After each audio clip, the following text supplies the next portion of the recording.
પોરબંદરમાં વધુ 5 ઇંચ વરસાદ આવવાથી ફરી એકવાર અહીંયા પાણી ભરાવાના શરૂ થયા। લોકો પરેશાન થયા। છાયા ચોકીથી ખાંભી બિરલા તરફના મુખ્ય માર્ગો પર પાણીનો ભરાવો શરૂ થયો। જૂના નેશનલ હાઈવે પર પણ પાણી ભરાઈ ગયા। પાણી ભરાવાને કારણે માર્ગ બંધ કરવો પડે તેવી સ્થિતિ સર્જાઈ રહી છે। પાણીનો નિકાલ ન થતા અહીંયાથી પસાર થતા વાહન ચાલકોને હાલાકી થઈ રહી છે। શહેરના મોટાભાગના મુખ્ય માર્ગો પર પાણીનો ભરાવો થઈ રહ્યો છે।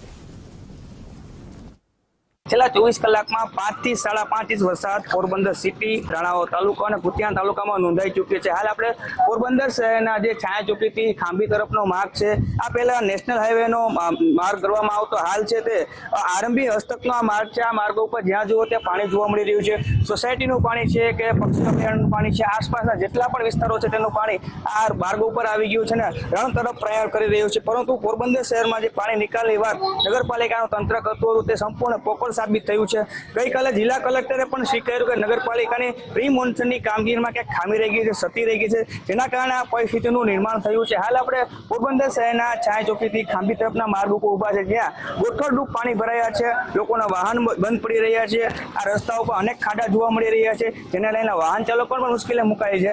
આ વિસ્તારના સ્થાનિક પણ છે, તેની સાથે સીધા વાત કરશું કે આ વિસ્તારમાં કેટલા વર્ષથી આ સમસ્યા છે અને અત્યારે જે સમસ્યા જોવા મળી રહી છે તેને લઈને આ વિસ્તારમાં શું સમસ્યા જોવા મળી રહી છે?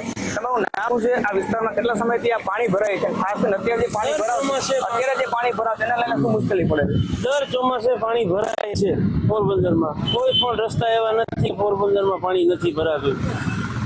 બધા હાલમાં રસ્તામાં પાણી ભરાય છે। 5 ઇંચ વરસાદ પડે એટલે પોરબંદરમાં પાણી ભરાઈ જાય છે। નગરપાલિકા દ્વારા પાણી નિકાલની વાત કરે, પાણી નિકાલ થતું નથી એ સાબિત થઈ છે। પાણી તો કોઈ નિકાલ જ નથી કરતું, ઓટોમેટિક જ પાણી સુકાઈ જાય છે, ત્યારે બધું થાય છે। બાકી મોટા મોટા બંબા મૂકે છે કે અમારા ચાલુ છે, નોળું છે, ના કઈ થતું નથી। પેલાની જે જૂની ગટરો, આ ગટરોમાંથી પાણી નિકાલ થતું હતું,